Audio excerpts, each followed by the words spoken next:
എപ്പിസോഡിൽ ഡിസ്കസ് ചെയ്തത് കേരളത്തിൻ്റെ ബഹുമാനപ്പെട്ട മുഖ്യമന്ത്രി പിണറായി വിജയൻ അവരുടെ കുറിച്ചുള്ള കുറച്ച് ക്വസ്റ്റ്യൻസ് ആണ്.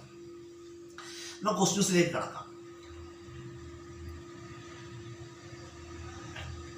14ാമത്തെയും 15ാമത്തെയും കേരള നിയമസഭയിൽ മുഖ്യമന്ത്രിയായിട്ട് സേവനമനുഷ്ഠിച്ച വ്യക്തി ആരാണ്?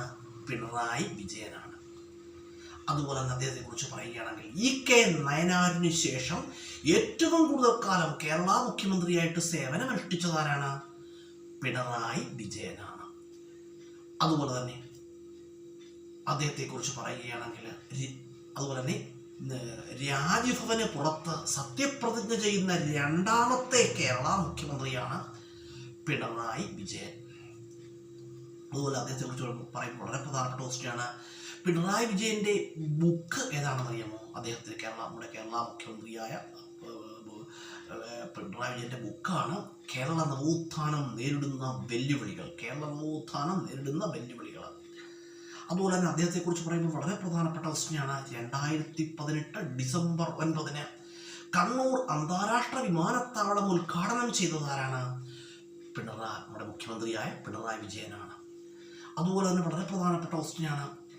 ജനങ്ങളെ ടെലിവിഷനിലൂടെ അഭിസംബോധന ചെയ്യുക എന്ന ലക്ഷ്യത്തോടെ നമ്മുടെ മുഖ്യമന്ത്രിയായ പിണറായി വിജയൻ ആരംഭിച്ച പദ്ധതി ഏതാണ്? നാം മുന്നോട്ട്. കോവിഡ് രോഗദുരിത സമയത്തുള്ള കേരള മുഖ്യമന്ത്രി ആരായിരുന്നു? പിണറായി വിജയനായിരുന്നു. അതുപോലെ തന്നെ PSC പ്രായപരിധി വർദ്ധിപ്പിച്ചപ്പോൾ സമയത്തുള്ള കേരള മുഖ്യമന്ത്രി ആരാണ്? പിണറായി വിജയനാണ്.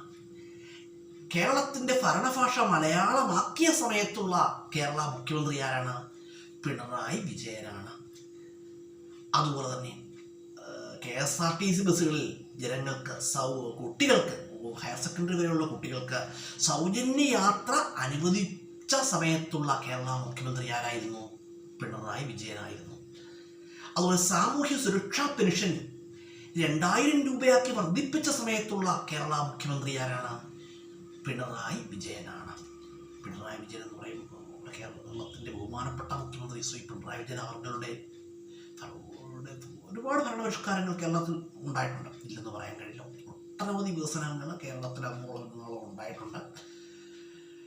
അതുപോലെ തന്നെ ഇപ്പോൾ കേരളത്തിൻ്റെ ഭരണഭാഷ മലയാളമാക്കി മാറ്റിയിരിക്കുന്നു. അത് വളരെ ജനങ്ങൾക്ക്, സാധാരണക്കാർക്കൊക്കെ വളരെ പ്രയോജനമാണ്. അതുപോലെ ഡിഗ്രി, PG ലെവൽ, PGക്ക് പഠിക്കുന്ന കുട്ടികളുടെ പരീക്ഷ മലയാളത്തിൽ എഴുതാനുള്ള സൗകര്യം, അതൊക്കെ വളരെ ബെറ്ററായ ഒരു ഭരണ പരിഷ്കാരമാണ്, ഭരണ നേട്ടം തന്നെയാണ്.